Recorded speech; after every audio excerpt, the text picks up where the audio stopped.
at the store, and we didn't really cover the blog post yet because there was some truly horrible information in the blog post, and that is the requirement of minions in the first 2 nodes of the Scourge event. We're not going to talk about that at length in this, other than it's terrible, and they should definitely not do it. But there's a lot of other information that we didn't cover because we made an entire video about that. But we got to talk about, there's one other thing that's kind of bad in this blog post, and then there's one thing that is pretty good. The first thing is the Dogs of War event campaign, and that is for Nakia. Easy difficulty.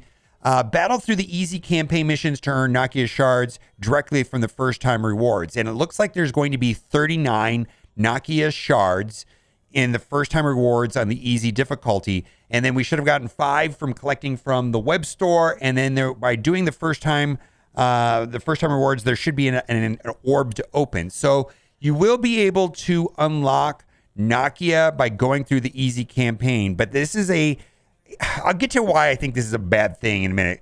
Along with the covert orb fragments, details below, and gold, once you've recruited Nakia, you can attempt hard missions, although you can auto-win the easy nodes to gather rewards minus the Nakia shard. Now, the hard difficulty requires Nakia. After recruiting Nakia, you can attempt the hard difficulty missions, battle with Nakia and other characters of your choice to earn more Nakia shards for the first time rewards, along with the covert orb fragments, gold, and catalyst parts. So one of the things that people are not thrilled about is that they would just have unlocked Nakia, and then they're going to have to upgrade her so that you can 3-star these missions. So I know if you have Dormammu, you're probably going to want to run Dormammu there so you can revive and make it through the issues. But it's still a thing. We're going to read a post about it from Reddit. And then lastly, heroic difficulties requires Nakia and War Dogs. So the heroic difficulty is going to require Black Panther 1 mil, and then the other like Shuri, which is legendary. A lot of people don't have Shuri because she's a legendary character. The OG Black Panther and Okoye. So here's the problem that I have with this is that in general, the community really liked event campaign releases. It was the most player friendly.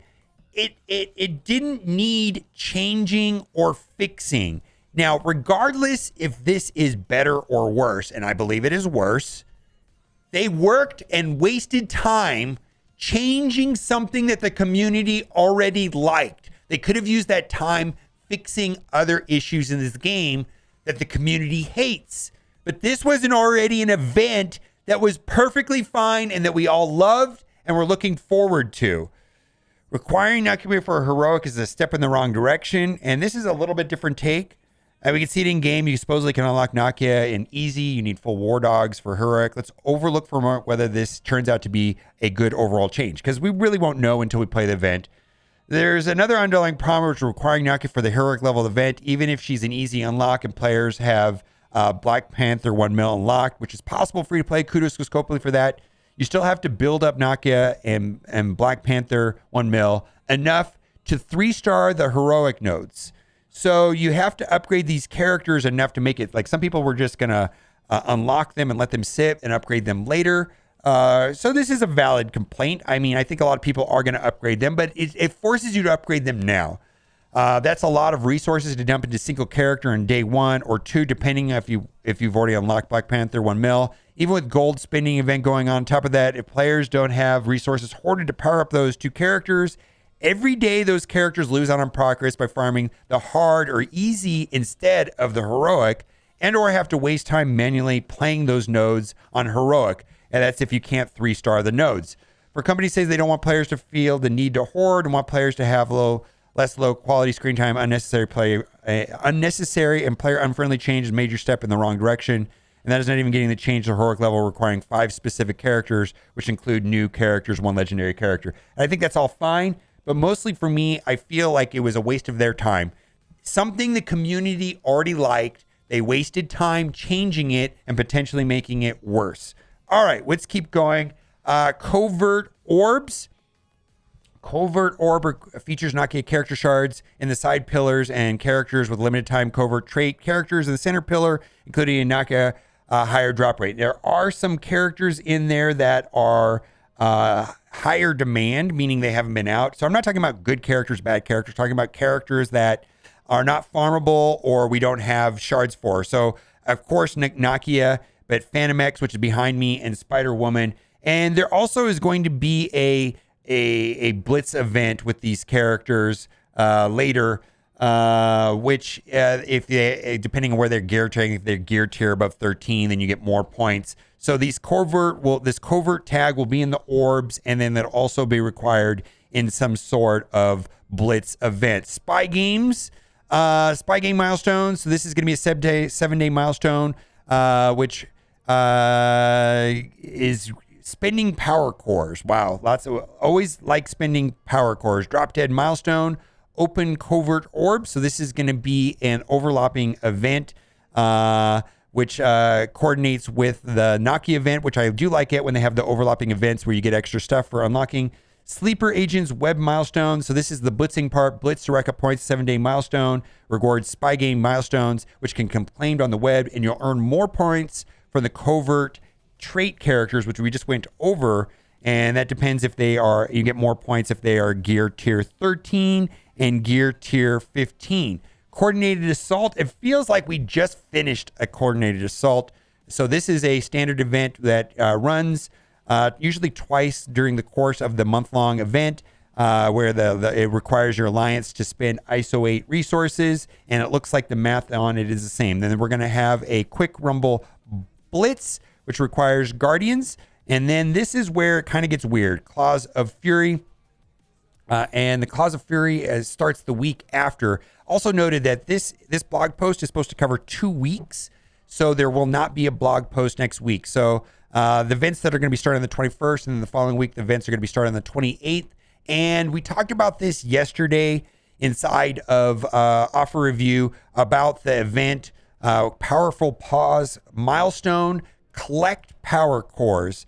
And so the problem with this is that the Nakia event campaign, which everybody typically loves, we're going to see how this one plays out. You spend power cores, and for me, I always refresh the 50s. But then you have to use your power cores to do that. Now, this right here suggests that we save our arena mail. And so I made a video about that yesterday saying, save all of your arena mail. That way, for this event, collect power cores. When you open the mail, you collect them, is I'm guessing how that's going to work. And that seems to be a conflict for a lot of people because the Nakia event will be running the week before, and you're going to need the power cores for the Nakia event, or do you save them to the following week on the 28th for the Powerful Pause milestone? I know for myself, I will be, I've already started hoarding everything. And you can see right there, Arena rank 11 rewards. I've already started saving my arena mails for that event.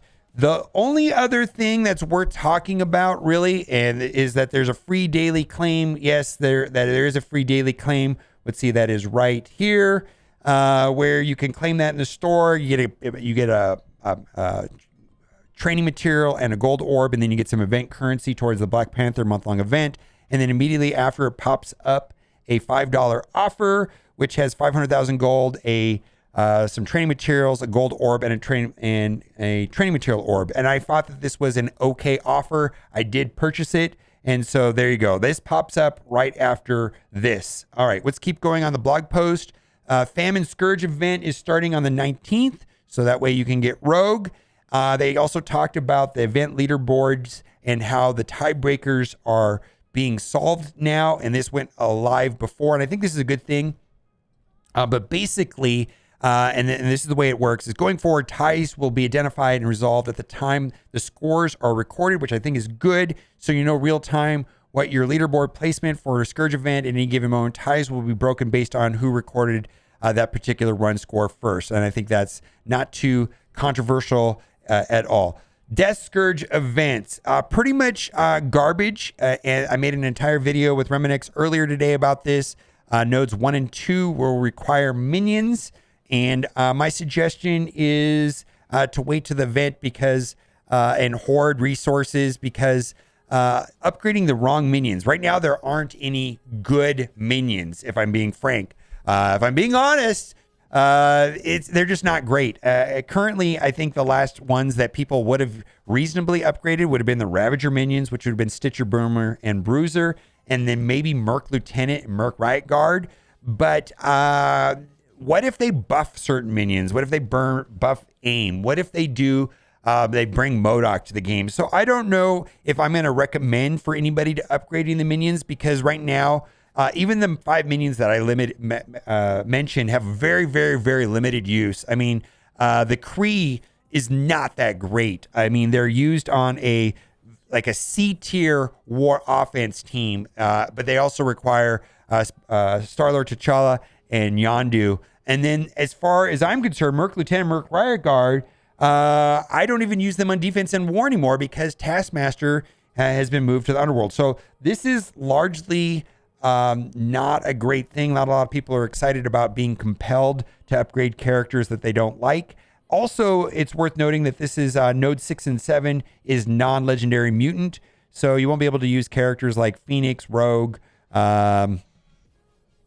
Omega Red, Jubilee, and so on. So we're going to see how that plays out. All right. So there are going to be some interesting scourges. And they mentioned in the post that the scourges affect your minions as well. So there's these 3 scourges right here. Not only affect the AI, but they affect you. And so that is that. Cyber Turkey Hunt. There's going to be another event. That is fine. And I just wanted to point this out too before I move on. I did a poll about what is worse, this minions for death and the Nokia change. What is worse, Thanos giving Zim release? Most people feel that this is significantly worse than even what happened last year during Thanos giving. And Scopely publicly admitted that they messed up on the Thanos giving release from last year. So a good percentage of the community feels that this is actually a bigger deal and worse than that.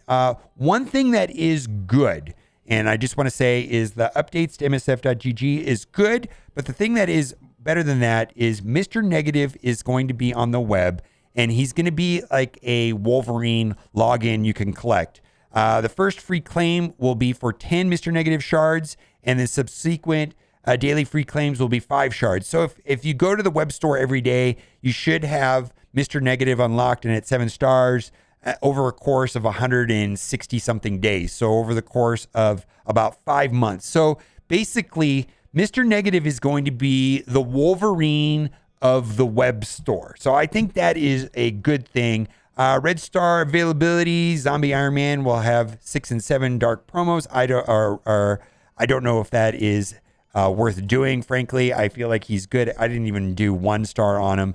And then Mr. Negative will head to the Elite Store on November 28th, and Black Panther will follow him on November 30th. And then we did the free claim, and then we've got the generic offers. So all is good. People are pretty happy about this. Daily shards going in, that's about 150 days, 5 months. Scopely had my attention. That is good. We talked about that, and we talked about the covert, and then we're going to get into the offer review part of it. This is rather lackluster. I suppose if you need T3s, that's fine, the 10 for 10, but for me, I have an abundance of T3s, so that's of no interest to me. There's an offer here that has 200 Black Panther and 200 Okoye, which is reasonable value for $25. This is granted that you have Shuri and that you've worked on your War Dogs. That is going to be a War Offense team, and then you could still use Killmonger and Baku. Although I think I see a lot of people using Black Panther 1 million on defense on their Wakanda teams in Cosmic Crucible. So there you go. If you're looking for those characters right here, I'm not going to buy this, but this is an interesting offer. We've got 200 gold promotion credits for $100, which is a macro transaction, really. But the idea here is that typically the anchor offers for gold promotion credits is like $35 for 40. So like typically you could spend and they let you buy 2. So you could spend $70 and only get 80. So this is a better deal than that. I think this is the best pricing I've seen on gold promotion credits. But again, I'm not getting in the market for that. Then they also have a $5 for 50 character shard for Killmonger, which I think is reasonable enough. And then they have Death Pool shards, 50 character shards for $5, which I think is reasonable enough. And then lastly, there is a $20 offer for 6 members of the hand. Now, Nobu is on the Underworld team. So he is playable along with Mr. Negative on War Offense. And then the other 5 are the hand minions, which I guess this can be used for the Relic Hunt, which is an event that pops up every 4 weeks. And you get SBCs in there and some catalysts. I think I got like 300 SBCs today because I have that event maxed out. So this will help you move towards getting them upgraded for that event. And then, of course, what we mentioned earlier, the first 2 nodes of the Death Scourge will require minions, but I don't know if these minions right here are worth upgrading or if they're going to be the best ones. I'm not suggesting anybody put a lot of resources into their minions at this time. All right, let me know what you think in the comment section. And as always, thanks for watching. Keep on gaming.